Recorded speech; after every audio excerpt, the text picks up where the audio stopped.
जसं इथे आता आपल्या धारावी प्रकल्पाचा जो घाट गाठला जातो त्याच्यामुळे वॉटर लॉगिंगचा प्रश्न कसा निर्माण होणार?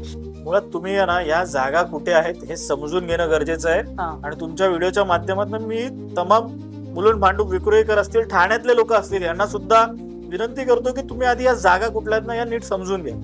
आपण जेव्हा सीएसटी वरून मुंबईला येतो तेव्हा विक्रोळी सोडल्यानंतर लेफ्टला तुम्हाला जी मेट्रोची कारशेड लागते, बरोबर, तिथपासून ते थेट मुलुंड पर्यंत या ज्या लेफ्टला तुम्हाला ज्या जागा दिसतात मोकळ्या, या 250 एकरच्या मोकळ्या जागा आहेत, बरोबर, ज्या मिठागरांच्या जागा आहेत. आणि या जागा धारावी पुनर्वसनाच्या नावाखाली सरकारने दिलेल्या आहेत. आता जेव्हा पूर परिस्थिती निर्माण होते, मगाशी जसं मी सांगितलं, या जागा या जमिनीपासून 3 ते 4 फूट खाली आहेत. आणि इकडे जेव्हा समुद्राला भरती येते आणि जेव्हा पाऊस पडतो तेव्हा पाण्याचा निचरा या जागांमुळेच होतो.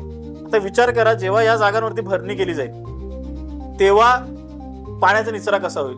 पाणी कुठे जाईल? पाणी हे शेवटी तुमच्या घरात येईल, रस्त्यांवरती जाईल. बरोबर. मला चांगलं आठवतं की गेल्या वर्षी का त्याच्याच गेल्या वर्षी या कांजूरच्याच पट्ट्यामध्ये एका विकासकाने अनधिकृतपणे भरणी केली होती याच जागांवरती. आणि त्या वर्षी लोकांच्या घरात इकडचं पाणी गेलं होतं.